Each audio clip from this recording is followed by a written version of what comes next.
एक गांव में एक गरीब और दयालु किसान अमर नामक व्यक्ति रहता था। वह अपनी जमीन को किसी भी कीमत पर बेचने के बजाय उससे पैसे कमाकर अपने परिवार का पेट भरता था। वह अपने मुश्किलों के बावजूद भी हमेशा हंसमुख आदमी था। वह अपने गांव वालों की मदद करने में कभी भी हिचकिचाता नहीं था। एक सुनहरी सुबह अपने खेत में हल चलाते समय अमर को नजदीकी झाड़ियों से किसी की दुरफिरने की आवाज सुनाई दी। उत्सुकता के साथ उसने आवाज का पीछा किया। पीछा करते समय उसकी एक छोटी सुनहरी चिड़ी को ठोकर लगी। इसके पंख शुद्ध सोने की तरह चमकते थे और इसका गीत इतना मोहक था कि वह रूह को छू जाता था। चिड़ी ने अपने पंखों को फैलाया और मानव वर्ग की आवाज में बोली, दयालु किसान, मैं सुनहरी चिड़ी हूं। तुमने इस झाड़ी में मेरे घर को परेशान नहीं किया, इसलिए मैं तुम्हें 3 शुभकामनाएं देती हूं।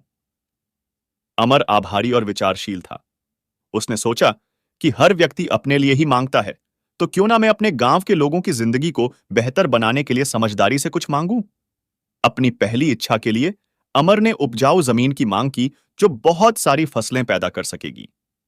उसकी इस इच्छा को पूरा होने में उसकी खलिहन खेत हरे भरे हो गए, बीजने के लिए तैयार उपजाऊ मिट्टी में बदल गए। अपनी दूसरी इच्छा के लिए अमर ने एक बढ़ते फूलते हुए खुदाई की मांग की, जो पूरे गांव को साफ ताजा पानी प्रदान करेगी। जल्द ही एक उज्जवल साफ खुदाई उगाई, जिससे गांव वालों की प्यास बुझ गई और उनकी जिंदगी को आसान बना दिया। अपनी तीसरी और अंतिम इच्छा के साथ अमर ने अपने परिवार, दोस्तों और पूरे गांव के लोगों के लिए अच्छे स्वास्थ्य, खुशहाली और समृद्धि की कामना की। सोने की चिड़ी ने उसे दयालुता और निस्वार्थता का विरासत दिया था, जिसे पीढ़ियां तक याद रखेंगी। अमर ने अपनी जमीन पर खेती करना जारी रखा और जरूरतमंदों की मदद करना जारी रखा, जानते हुए कि सच्ची दौलत सोने से नहीं, बल्कि दूसरों की मदद करने से मिलती है। सोने की चिड़ी ने उसे दयालुता और निस्वार्थता की धरोहर दी थी, जो पीढ़ियों तक याद रहेगी।